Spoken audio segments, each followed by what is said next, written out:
Sir, my name is Honorable Dele Adiola. I represent Ishayin Teswaju State Constituency, and I still want to appreciate those people who have spoken very well on this matter. If I don't join my voice to the people who have spoken, then it will be an injustice to the people of Okeogun entirely.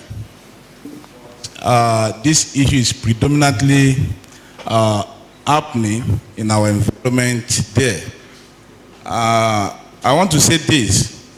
The Constitution of the Federal Republic of Nigeria established it, that the House of Assembly shall continue to make laws, motions, and policies for peaceful coexistence and security of our people in the state.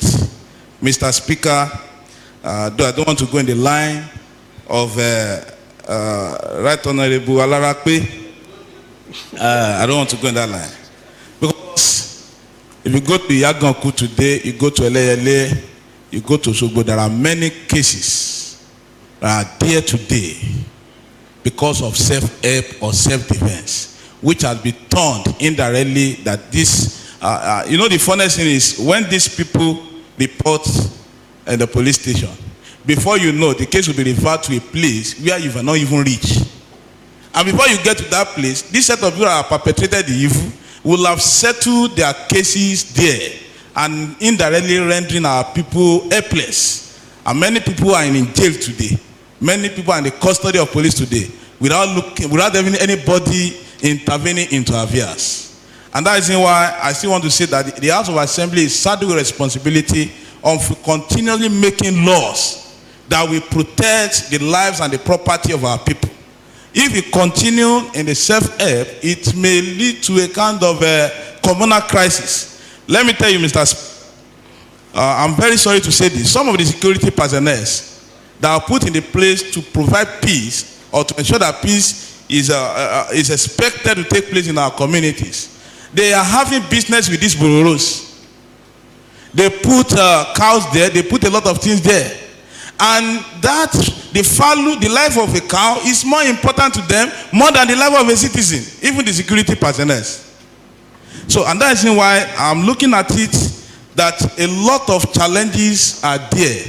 And it's not a motion that we just debate and just look at it and forget about it like that.